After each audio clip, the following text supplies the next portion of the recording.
Ambati silks Kanchipuram sorry store now in Vijayawada. Exclusive పట్టు saris, సల్వాస్ and lehengas.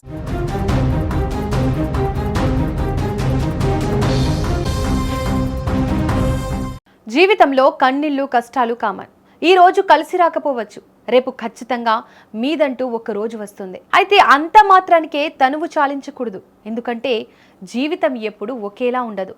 ఈ రోజు చీకటిగా ఉన్నా రేపు వెలుతురు రాకమానదు. కానీ చిన్న చిన్న సమస్యలకే పెద్ద పెద్ద నిర్ణయాలు తీసుకుంటూ తమతో పాటు ఏ పాప మెరుగని పసిపిల్లల ఉసురు కూడా తీయాలనుకుంటున్నారు కొందరు తల్లిదండ్రులు.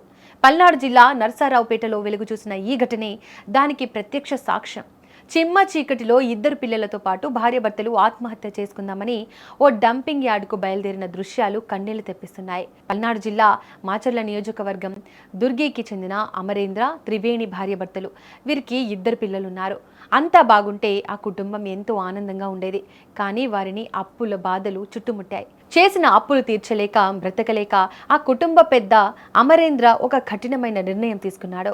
అందరం చనిపోదామని నిర్ణయించుకున్నాడు. అన్నట్లుగానే చనిపోదాం రమ్మని భార్యను పిల్లలను తీసుకొని నర్సరావుపేట పట్టణ శివార్లో ఉన్న డంపింగ్ యార్డ్ వైపు బయలుదేరాడు. కానీ ఒక తల్లి మనసు ఆ పసివాళ్లను చంపడానికి ఎలా ఒప్పుకుంటుంది?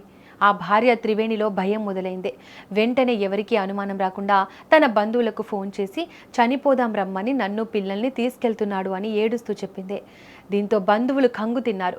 వెంటనే పోలీసులకు జరిగిన విషయం చెప్పారు.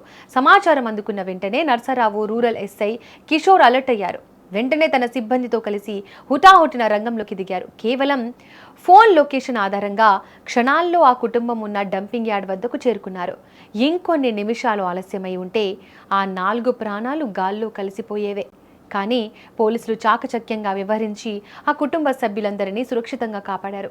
అయితే అప్పటికే పుట్టెడు దుఃఖంలో ఉన్న ఆ కుటుంబాన్ని ఓదార్చిన ఎస్ఐ ఆ భార్యాభర్తలను కూర్చోబెట్టి అప్పులు ఈరోజు ఉంటాయి, రేపు పోతాయి, దానికి ప్రాణాలు తీసుకోవడం పరిష్కారం కాదు అని ధైర్యంగా నిలబడండి అని కౌన్సిలింగ్ ఇచ్చారు.